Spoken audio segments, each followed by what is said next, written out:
Assalamualaikum warahmatullahi wabarakatuh. Madayaw, ug maayong adlaw kaninyong tanan. Magandang araw sa inyo lahat. Ang impeachment complaint na inendorso ng akbayan ay isang papel na walang kalakip na kahit anong ebidensyang magpapatunay sa mga paratang na isinasaad dito. Hindi na ito bago. Matatandaan na ang impeachment laban sa akin ay naging sagot nila sa aking pag-alis sa gabinete. Isang hakbang na isinagawa dahil hindi na maipaliwanag ng Pangulo ang patuloy na pagkalugmok ng bayan sa kahirapan dulot ng kanyang kapabayaan at bisyo.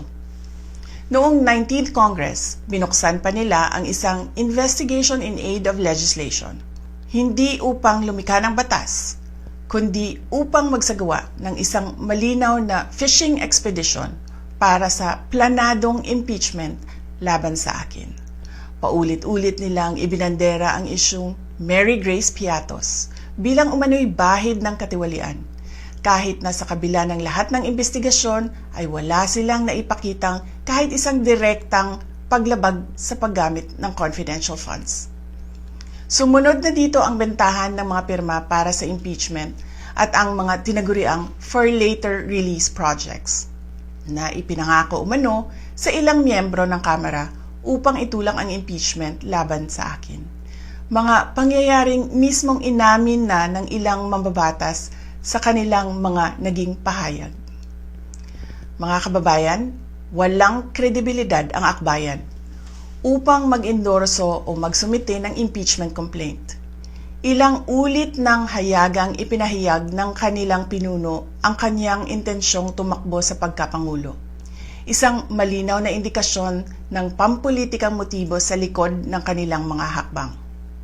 Huwag nating kalimutan ang makasaysayang talumpati noong Agosto 2024 ni Risa Ontiveros, kung saan malinaw niyang inilahad ang tunay na motibo ng akbayan bilang isang grupo. At habang ang anak niya ay may kapangyarihan pa, hindi magiging madali ang ating laban.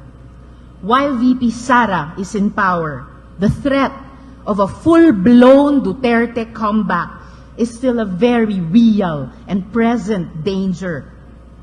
For one, they are supported by one major superpower, China.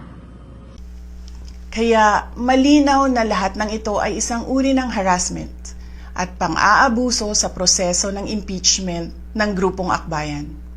Hindi malinaw kung ano ang ipinaglalaban nila para sa kaayusan ng bayan, pero napakalinaw ng kanilang pamumulitika at pagpapahirap sa usaping diplomasya ng ating bansa. Sa huli, ang tunay na laban ay hindi lamang laban ng iisang tao o iisang grupo. Ito ay laban para sa katotohanan at sa dangal ng ating bansa.